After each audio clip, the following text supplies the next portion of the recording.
প্রিয় দেশবাসী, পশ্চিমবাংলার বিভিন্ন প্রান্ত থেকে খবর আসছে নির্বাচন কমিশনের লোকেরা বিজেপির খেলনে অঙ্গলি ধেলনে পশ্চিমবাংলার ২৬শে নির্বাচনে বিহারের মতো নির্বাচনে জয়ী হওয়ার লক্ষ্যে মুসলিম অধ্যুষিত এলাকায় সব ভারতের নাগরিক নয় বলে নামের পাশে লিখে দিচ্ছে।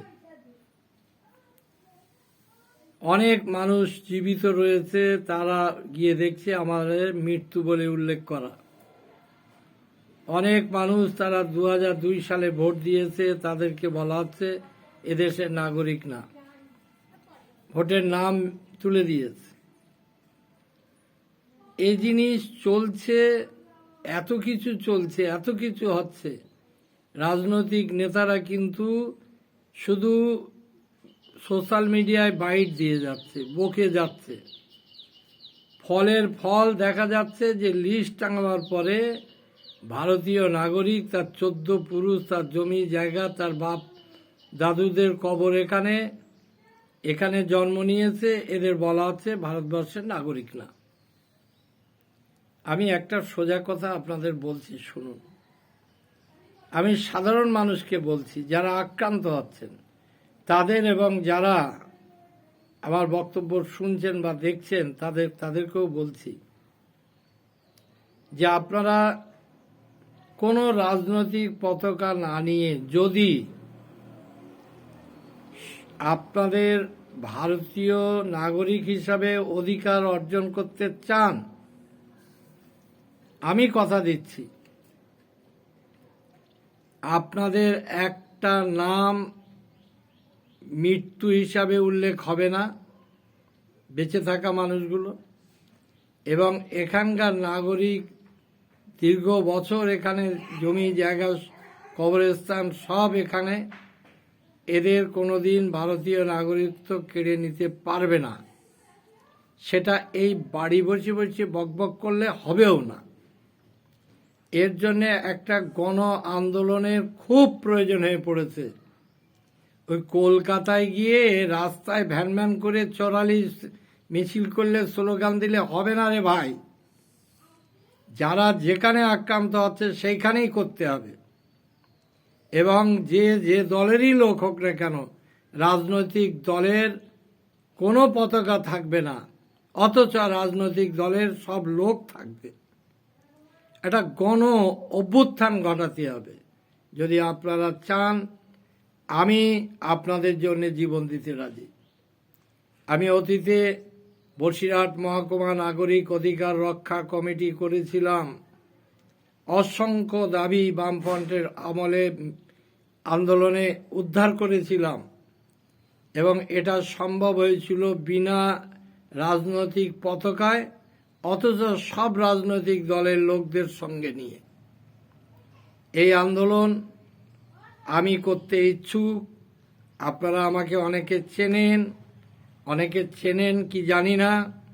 বসিরহাট মহকুমার ভিত্তিতে একটা সংগঠন করা হোক, এই এসআইআর কেলেঙ্কারির বিরুদ্ধে একটা মঞ্চ করা হোক, এবং এক জায়গায় বৈঠক করা হোক। একসঙ্গে অনেক মানুষ পাওয়া যাবে না, কিছু মানুষ অন্তত মাথা মানুষ এক জায়গায় হন, এবং আপনারা আমার কাছে আসুন অথবা আমাকে ডাকুন। আমি আল্লাহকে শপথ নিয়ে বলছি, কোনো রাজনৈতিক পতাকা না নিয়ে, অথচ সমস্ত রাজনৈতিক দলের লোকদের সঙ্গে নিয়ে আমি গণ আন্দোলন করে ভারতবর্ষকে বুঝিয়ে দেব যে এই এসআইআর কেলেঙ্কারি রোখা যায়, কিভাবে রোখা যায়। বসিরহাট মহকুমার মানুষ সেটা দেখাবে ইনশাল্লাহ। আপনারা তৈরি হন, আমি ইনশাল্লাহ আপনাদের সঙ্গে থাকব, এবং যত কিছু করার দরকার, যত রকম ক্ষয়ক্ষতি এবং নিজের বলিদান দেওয়া, ইনশাল্লাহ আমি করব। আমি কথা দিচ্ছি, আপনারা আমার সঙ্গে যোগাযোগ রাখুন। এবং আমি বলছি,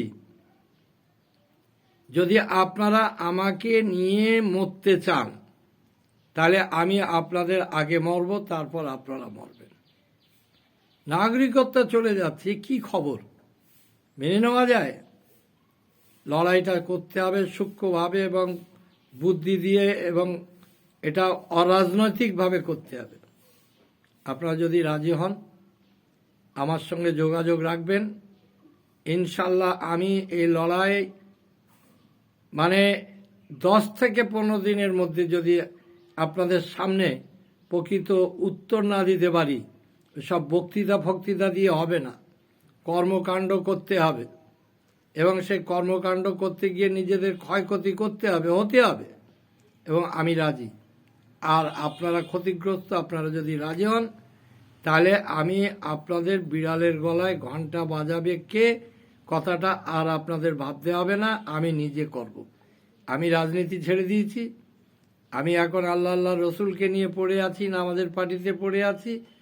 তবুও বলছি, এরকম একটা অপরাধ, এরকম একটা অনৈতিক এবং ভারতবর্ষের নাগরিকত্ব নিয়ে খেলা করছে, এর বিরুদ্ধে আমি আমার মানবিক দায়িত্ব, ইমানি দায়িত্ব পালন করার জন্যে আমি আপনাদের কাছে আহ্বান করছি। আপনারা অবশ্যই যদি ভাবেন যে আমরা কোথায় যাব, কি করব, এ করব, তা করব, হাজার চিন্তা আপনারা মাথার থেকে সরিয়ে দিন। আপনারা শুধু একটু লিঙ্ক রাখুন আমার সঙ্গে, দেখুন কত ধানে কত চাল। ওই ভারতবর্ষ শাসক দেখবে, নির্বাচন কমিশন দেখবে, আমার দেশ দেখবে, আপনিও দেখবেন, আমিও দেখব। এবং যত সময় না পর্যন্ত আপনাদের এই অনৈতিক তালিকা, অবৈধ তালিকা যদি নির্বাচন কমিশন শেষ না করে, বাতিল না করে, কি করতে হয় না করতে হয় ইনশাল্লাহ আমি দেখাবো। এর জন্য যা যা করার দরকার আমি করব।